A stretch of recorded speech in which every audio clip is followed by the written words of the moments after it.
In the previous videos, we studied about how charge changes from 0 to its final value when this circuit is connected.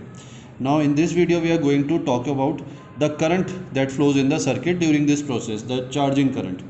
So we already studied in one of the previous videos that when the capacitor is fully charged, when it is connected to the battery, when the capacitor is uncharged and it is connected to the battery, and this switch is closed at t equals to 0, then the current will start flowing in the circuit to charge the capacitor, and when the capacitor is fully charged, the current in the circuit will become equal to 0. So that means as the charge on the capacitor starts increasing, the current in the circuit starts decreasing, and at any particular point the value of charge will be given by this formula, and the current which is charging the capacitor, that is the charging current, is charging current I, which is also equal to dq by dt.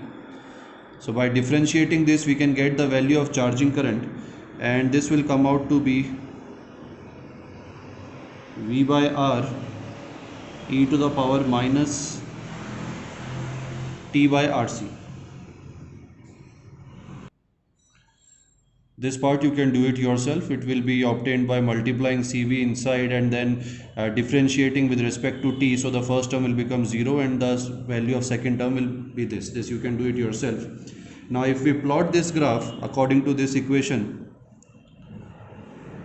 between time and current, remember now I am plotting the graph between current and time, not charge and time like earlier. Now the graph is plotted between current and time.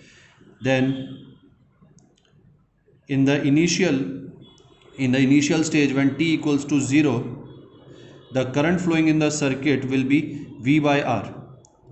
This value will be equal to v by r, and as the charge starts increasing, the current will decrease and it will reach 0 at some time t equal to infinity. So this is the current which is decreasing exponentially. So you can write here that at t equals to 0, the current is equal to v by r, and at t equals to infinity, when the capacitor is fully charged, the current will become equal to 0. You can find out by this equation. Now you can note here that initially at t equals to 0, when the switch is closed, then as soon as the switch is closed, the current depending on v by r, there is no component of capacitor in this value.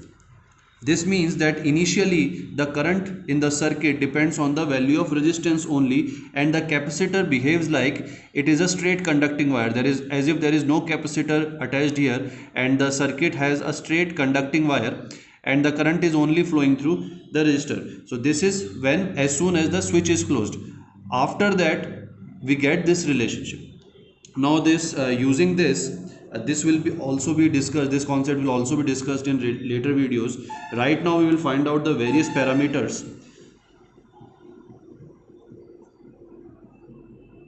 The various parameters that we can obtain from here. So first one is the potential difference across the capacitor as a function of time, because it is varying, so we will find out each parameter as a function of time. So this potential difference across capacitor as a function of time, we can write VCT, and this will be equal to Q by C, which will be this value. Similarly, potential difference across R as function of time can be written as VRT, and this will be equal to IR. So its value will come out to be this. All these values you can find out from using these two equations only. And if we add both the potentials, now because we have only these two components and we found out the potential difference on these components, that means if we add these two components, then we will get the EMF of the voltage. So you can do it by yourself. If you add these two, you will find that VCT plus VRT will become equal to V, which is the EMF of the battery. and this logically also makes sense because there is no other component which will have a potential difference on them. Now we can find out energy stored. So energy stored in the capacitor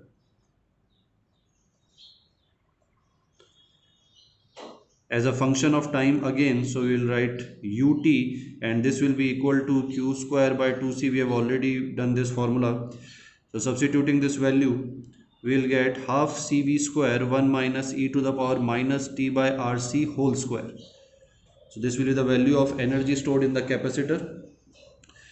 Now we can also calculate, because thermal power, because the resistance is connected to the circuit, so there will be some heat produced at resistance.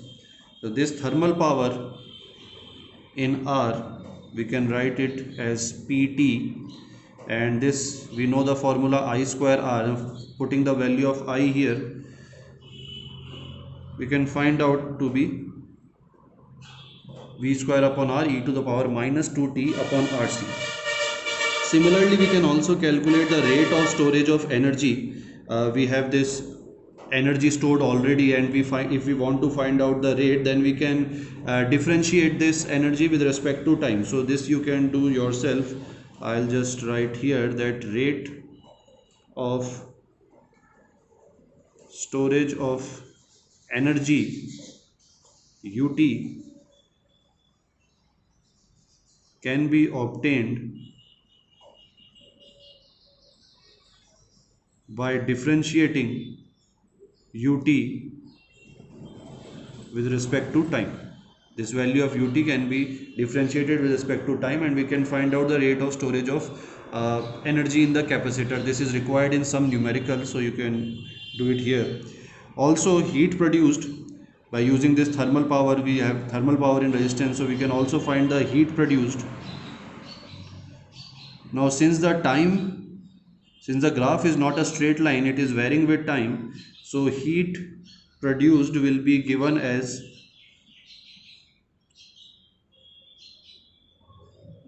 this value. We have already discussed this formula in one of the previous videos.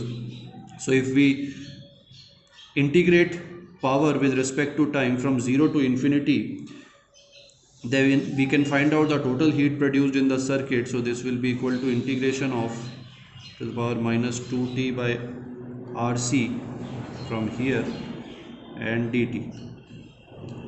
If you calculate this, you can find out that the value that will come out will be equal to half cv square. Now this is the same value which we obtained when there was only a resistor in the circuit.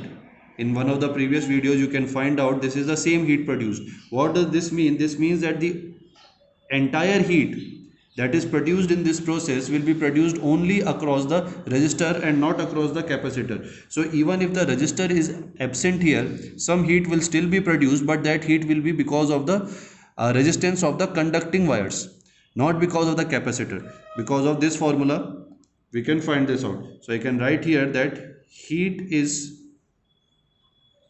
produced only because of resistance of the circuit.